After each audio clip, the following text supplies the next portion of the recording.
नमस्कार, मैं दीपक चौरसिया पर चर्चा पर आपका झाबुआ से स्वागत है। मैं इस वक्त जितेंद्र की चाय की दुकान पर हूँ। जितेंद्र, चुनाव का क्या माहौल चला है? बहुत अच्छा चल रहा है। भाजपा सरकार अच्छी वो चल रहा है। चुनाव का मामला भाजपा सरकार, मोदी सरकार का। आपको नहीं लगता राहुल गांधी आ सकते हैं? नहीं, मोदी सरकार ही आ सकती है। मोदी सरकार ही आ सकती है, ऐसा क्यों? कांग्रेस सरकार ने कुछ काम ही नहीं करा, आज तक नहीं किया। नहीं करा। पर आप तो बड़े मतलब उम्र में यंग दिख रहे हैं। आपने तो खाली बीजेपी की सरकार देखी होगी, कांग्रेस की तो देखी ही नहीं आपने। नहीं देखी सर, पर आज तक कुछ काम ही नहीं हुआ। और अब मोदी सरकार में बहुत अच्छा काम हो रहा है। तो आइए लिए चलते हैं आपको प्रबुद्ध जनों के झाबुआ के साथ। दीदी है हमारी, संकल्प नाम का एनजीओ चलाती है। सिंह साहब है जो कि कांग्रेस के नेता है, डामोर साहब है जो कि बीजेपी के नेता हैं, और हमारे साथ कई सारी माताएं बहनें भी यहाँ पर हैं। सबसे पहले दीदी आपसे जानना चाहूंगा, क्या है चुनाव का माहौल? चुनाव का माहौल ये है कि चुनाव अभी हम कांग्रेस की सरकार रही अभी तक झाबुआ मध्य प्रदेश में कोई भी विकास के कार्य नहीं किए गए। कल भी आपकी मीटिंग हुई जिसमें ये बोला आदिवासी चोरी, यहाँ पर चोरियां होती थी जो दिग्विजय सिंह के समय पर समाप्त की गई, पर इन पब्लिक को चोर किसने बनाया? हम इन्हें किसी योजना का लाभ नहीं देकर यहाँ की जनता को चोर बनाया और उनको मजबूर किया चोरी करने के लिए। आज सारी योजना का लाभ मिलता, आज चोरियां क्यों नहीं हो रही है? आज चोरियों से मुक्ति कैसे मिली? ये सरकार की सबसे बड़ी उपलब्धि है, ये हमारी सरकार की उपलब्धि है। हाँ, भारतीय जनता पार्टी की। मैं महिला संघ की जिला अध्यक्ष हूँ, मध्य प्रदेश महिला संघ की जिला अध्यक्ष हूँ, श्रीमती मयूर चौहान। अब आप बताइए घनश्याम सिंह साहब, आपकी पार्टी का तो काफी विरोध देखने को मिल रहा है। ऐसा लग रहा है कि यहाँ पर भारतीय जनता पार्टी की जीत पक्की है। यहाँ पे कोई किसी प्रकार का विरोध नहीं है, क्योंकि हमारे मतदाता ज्यादातर गाँवों में रहते हैं और वो किसान हैं। यहाँ किसानों की जितनी दुर्दशा है, आदिवासी यहाँ से पलायन करके गुजरात बेचारा मजबूरी के कारण काम करने के लिए जाता है। यहाँ ना तो उद्योग धंधे हैं, ना रोजगार, युवाओं को रोजगार मिल रहे हैं। इसके कारण पूरा क्षेत्र बेरोजगारी से जूझ रहा है। मनरेगा जैसी योजना जो चलाई जाती है केंद्र सरकार की, लेकिन उसके पैसे मजदूरों को भुगतान नहीं होते हैं। इसमें सारी पॉलिसी भारतीय जनता पार्टी सरकार की है कि वो आदिवासियों का उत्थान होने देना नहीं चाहती। इस क्षेत्र में आप हमारा जो नेशनल हाईवे जो 4 लेन बन रहा था उसका काम भी रुका हुआ पड़ा है, रेलवे का काम भी रुका हुआ पड़ा है। और यहाँ यह हालत है शिक्षा के क्षेत्र में अब भी 350 या 400 लेक्चररों की पोस्ट खाली पड़ी है। अब प्राइवेट स्कूल खुले जा रहे हैं और शासकीय स्कूलों में ताले लग रहे हैं। ये स्थिति, ना तो अध्यापक हैं ना बच्चों की पढ़ाई। प्राइवेट स्कूल में गरीब आदिवासी के बच्चे पढ़ा नहीं सकते। ऐसी बुरी हालत पहले कभी नहीं थी, लेकिन आज शासकीय स्कूलों में बहुत बुरी अध्यापकों की कमी है। पूरा फोकस प्राइवेट स्कूलों के ऊपर दिया जा रहा है और प्राइवेट स्कूल सारे इन्हीं पार्टी के लोगों को फायदा पहुंचाया जा रहा है। डामोर साहब, आप बताइए, इन्होंने तो कई सारे एलिगेशन एक साथ लगा दिए, आपने विकास के नाम पर कुछ नहीं किया। देखिए, जहाँ तक पलायन की बात है, ये बिल्कुल गलत है। जिस व्यक्ति को जहाँ अच्छा रोजगार मिलता है, जहाँ अच्छा पैसा कमाने का अवसर मिलता है, वो वहाँ जाके पैसा कमाता है। हमारे यहाँ पे जब आदमी काम करता है और उसके पास समय बचता है तो वो बाहर जाकर पैसा कमाकर वापस आ जाता है। तो माइग्रेशन, ये जो पलायन की बात कर रहे हैं, बिल्कुल गलत है और इससे हमारे झाबुआ जिले के आदिवासियों की आर्थिक संपन्नता बढ़ी है। गुजरात से एक साल में 10-10 लाख रुपए कमा के ला रहे हैं, महाराष्ट्र से कमा के ला रहे हैं। तो ये आपने कभी गंभीरता से सोचा नहीं। मेरा ऐसा मानना है कि जिस व्यक्ति को जहाँ अच्छा रोजगार का अवसर मिलना चाहिए वहाँ उसको जाना चाहिए और काम करना चाहिए, और वो कर रहे हैं। इन्होंने जो स्कूल की बात बोली है, कांग्रेस के शासन में न सड़कें थी, न बिजली थी, न स्कूलों में मास्टर थे, न सरकारी अस्पतालों में डॉक्टर थे। तो वही बातें इनको याद है। आपको में जानकर खुशी होगी कि हमारे झाबुआ जिले की सरकारी स्कूलों से बच्चे डायरेक्ट IIT में गए हैं। आप कल्पना नहीं कर सकते, 50 से अधिक बच्चों का सिलेक्शन हुआ है। अगर हमारी शिक्षा प्रणाली कमजोर होती तो डायरेक्ट IIT में बच्चा नहीं जाता, और वो भी विदाउट कोचिंग, बिना कोचिंग के IIT में सिलेक्शन होना बहुत बड़ी उपलब्धि है मध्य प्रदेश शासन की। और मध्य प्रदेश शासन हर स्कूल में हर विषय के एक्सपर्ट शिक्षकों को उपलब्ध करवा रहा है। तो ये आपका आरोप निराधार है। कांग्रेस शुरू से ही आरोप लगाती रही और आरोप लगाते रहेंगे, क्योंकि इनके पास विकास का कोई विजन ही नहीं है। विकास का विजन नहीं है आपका। ये बात तो तय है कि IIT में झाबुआ के बच्चे गए हैं, ये तो फैक्ट है, मानते हैं आप? नहीं, ये मानते हैं आप कि आप IIT में झाबुआ के बच्चे गए हैं? झाबुआ में IIT के बच्चे गए हैं, मैं उसका स्वागत करता हूं कि हमारे बच्चे अगर IIT में जाए और आगे पढ़े और आगे उनका भविष्य बने और जिले का भविष्य बने। लेकिन इसके पीछे कांग्रेस की बहुत बड़ी भूमिका थी और कांग्रेस ने उन बच्चों को इस प्रकार बनाकर यहाँ का फाउंडेशन, गांव-गांव में स्कूलें खुली, फलिया में स्कूलें खुली। ये सब कह रहे हैं, बिल्कुल झूठ बोल रहे हैं आप। ये तो सुनिश्चित तरीके से यहाँ इकट्ठे होके आए हैं क्योंकि जो गांव में विकास हुआ, जो गांव में स्कूलें खुली है, आज पूरे जिले में मिडिल स्कूल है। जो कांतिलाल जी भूरिया जब केंद्रीय मंत्री थे, कांतिलाल जी भूरिया आदिम जाति कल्याण मंत्री, जिस समय हर गांव में स्कूलें, फलिया स्कूल है, इतना काम हुआ, उस समय में फलिया स्कूल के जितने टीचर उस समय आपके कांग्रेस के समय कांतिलाल भूरिया के भी कृषि मंत्री रहा, एक भी कृषि महाविद्यालय खुला क्या? एग्रीकल्चर कॉलेज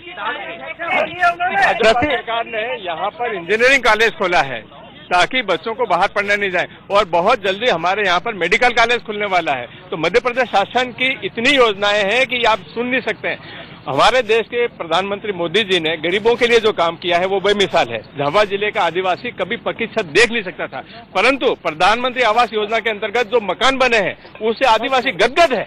उनके घर में लेटरिन है, शौचालय है, बिजली है, पक्का घर है। आज वो गर्व से महसूस करता है कि मेरे को मोदी सरकार ने दिया है। और हमारे प्रदेश के मुख्यमंत्री माननीय शिवराज सिंह चौहान ने संबल योजना चलाई, वो संबल योजना से हर गरीब का भला हो रहा है। 1,53,00,000 उसमें हमारे गरीब लोग जुड़े हुए हैं, परिवार जुड़े हुए हैं। उनकी शिक्षा, स्वास्थ्य, पढ़ाई लिखाई सब कुछ उसमें है। तो ऐसी योजनाएं एक मिनट प्रश्न काट के बोलना चाह रहा हूँ, इनसे पूछिए कि देश की पूर्व प्रधानमंत्री इंदिरा गांधी मेघनगर औद्योगिक क्षेत्र में बड़ा उद्योग का सब्ज बाग दिखा के झाबुआ के किसानों को, मजदूरों को, आदिवासियों को, नौजवानों को देके गई थी। आज वहाँ शिलालेख नहीं है, तो कांग्रेस ने इतने साल क्या किया रोजगार दिलाने के लिए जिले में? ये पूछिए इनसे आप। 15 साल से लगातार शिवराज सिंह जी की सरकार भारतीय जनता पार्टी की है, काम कर रही है तभी तो होगी ना। मैं इन्हीं लोगों से पूछना चाहता हूं कि 15 साल से आपकी सरकार है, तो 15 साल की आपकी सरकार में आपने एक भी उद्योग यहाँ क्यों नहीं लगाया? आपने क्या करा? आप लोग क्या करते रहे इतने समय तक? 70 सालों तक कांग्रेस को राज करने का मौका दिया जनता ने। 70 सालों का हिसाब दे कांग्रेस। 15 सालों में विकास के नए आयाम करे, अंतिम व्यक्ति के उदय का काम किया है भारतीय जनता पार्टी ने। गरीबी दूर हुई कांग्रेस के सांसद और विधायक और जनप्रतिनिधियों के और इन जैसे नेताओं की। आपने सिंह को बुला दिया। मैं बड़ी मानवीय समस्या की तरफ आपका ध्यान आकर्षित करता हूं, क्योंकि विधानसभा जो चुनाव होते हैं वो स्थानीय मुद्दों पर ज्यादा आधारित होते हैं। यहाँ पर आपने शिक्षा की तो बात की, स्वास्थ्य के क्षेत्र में एक बहुत बड़ी दिक्कत ये है कि झाबुआ का इतना बड़ा अस्पताल है, करीब 2 दर्जन से अधिक डॉक्टर्स हैं, किंतु विशेषज्ञों का अभाव है। उसके कारण से लोग दोहद जाते हैं, बड़ौदा जाते हैं, अहमदाबाद जाते हैं, इंदौर जाते हैं, और यहाँ पे कोई भी अभी तो प्रतिष्ठा नहीं बन पाई है। और गरीब आदिवासी लोग, गरीब लोग किस तरह से बाहर जाकर बड़े बड़े महंगे इलाज कराएं, एक पहली ये समस्या है। दूसरा, स्थानीय एक और समस्या है कि शासन के द्वारा विगत दिनों 5 करोड़ रुपया 2 तालाबों के शुद्धिकरण के लिए दिया गया, और जहां कल आप किस्सा कुर्सी का आयोजित कर रहे थे, वहीं बाहर एक ऐसा तालाब है जो छोटा तालाब कहा जाता है, उसको बिना प्लानिंग के आधे से ज्यादा मुरम डाल करके उसका पानी एक छोटे से पोखर की तरह कर दिया गया। वो बदबू देता है, वहां पर मलमूत्र का विसर्जन होता है, और वहीं से सारे हैंडपंप जुड़े हुए हैं। दुर्भाग्य है कि बजाय विकास के जो 2.5 करोड़ रुपया उस पर खर्च होना था, न तो कांग्रेस न बीजेपी, कोई व्यक्ति इसके बारे में नहीं बोलता, और उसकी दुर्गंध दूर दूर तक फैल रही है। और बड़े तालाब में तो हैंगिंग गार्डन बन गया है, उसकी तो हालत ये है हरियाली ही हरियाली दिखाई देती, पानी नहीं दिखाई देता। ऐसी स्थिति में झाबुआ के लोग आज बड़ा कंफ्यूजन अनुभव करते हैं कि 2 राष्ट्रीय दल क्या कर रहे हैं। और सबसे खराब बात इस समय जो हुई है वो वर्ग संघर्ष की अचानक हो गई। ये बहुत खराब दशा है। एक तरफ सुप्रीम कोर्ट की स्वतंत्रता का हम सम्मान करते हैं, और दूसरी तरफ हालत यह है कि सुप्रीम कोर्ट के निर्णय को पलटने के लिए संसद के अंदर एट्रोसिटी एक्ट का समर्थन कर रहे हैं। इसका क्या परिणाम हो? अपने ही पैरों पर वो कुल्हाड़ी मार रहे हैं। 33% को प्रसन्न करने के लिए 77% का को भाजन वो बन रहे हैं। मेरा एक और निवेदन, मुख्यमंत्री मध्य प्रदेश के मुख्यमंत्री ने एट्रोसिटी एक्ट पर ये आदेश जारी किए हैं कि बिना जांच के कोई गिरफ्तारी नहीं होगी। आप पढ़ते नहीं, आपको जानकारी नहीं है, और आप जैसे लोग समाज को दिग्भ्रमित कर रहे हैं। यहाँ कोई वर्ग संघर्ष जैसी स्थिति नहीं है, बिल्कुल नहीं, कोई संघर्ष की स्थिति नहीं है। अच्छा, दूसरा, SC/ST एक्ट का मध्य प्रदेश के झाबुआ में कोई दुरुपयोग नहीं हुआ। SC/ST एक्ट यहाँ पर जातिवाद जैसी कोई समस्या ही नहीं है, और यहाँ की जो समरसता है वो तारीफ काबिल है। यहाँ कभी भी किसी भी प्रकार का न तो वर्ग संघर्ष हुआ न जाति पाति को मानते। ये जितने भी आप भाई गलत बोल रहे हैं, आप गलत बता के वर्ग संघर्ष की स्थिति निर्मित मत करिए। हमारे मुख्यमंत्री जी ने जब इस बात का निराकरण कर दिया तो आपको समझना चाहिए। और आप जैसे अगर हम तथाकथित बुद्धिजीवी के हैं, ऐसे बुद्धिजीवी अगर इस तरह की बात करेंगे तो लोगों को बढ़ावा मिलेगा। इसलिए हमारा बात नैतिक कर्तव्य बनता है कि अगर समाज में कोई गलत बात बन रही है तो हम उसको सही बात बताएं। मैं ये कहना चाहता हूँ कि यहाँ पे जो पानी की बात हो रही, गंदगी की बात हो रही, नगर पालिका में यहाँ कितने पैसे मंजूर हुए थे, कितनी बार पाइपलाइन खोद के अभी भी 10 करोड़ रुपए एक्स्ट्रा मंजूर करवाए गए। तो ये नुकसान किसका हुआ? झाबुआ की जनता का जो नुकसान हुआ इसके और किसी का ध्यान नहीं है, सिर्फ कमीशन खोरी में लगे हुए। पहले जो चोरियां होती थी रात में होती थी, पर अभी भारतीय जनता पार्टी के टाइम में दिन में डाके डाले जा रहे हैं सफेद कपड़े पहन के। पहले रात में काले कपड़े पहन के डाके डाले जाते थे, अब सफेद कपड़े और गले में गमछा डाल के डाके डाले जा रहे हैं। मध्य प्रदेश में प्रत्येक शहर का मास्टर प्लान बनाया गया है। मध्य प्रदेश के प्रत्येक शहर का मास्टर प्लान बनाया गया है और इस मास्टर प्लान के हिसाब से जलमल की निकासी का काम और पीने के पानी का काम हो रहा है। ये चरणबद्ध तरीके से हो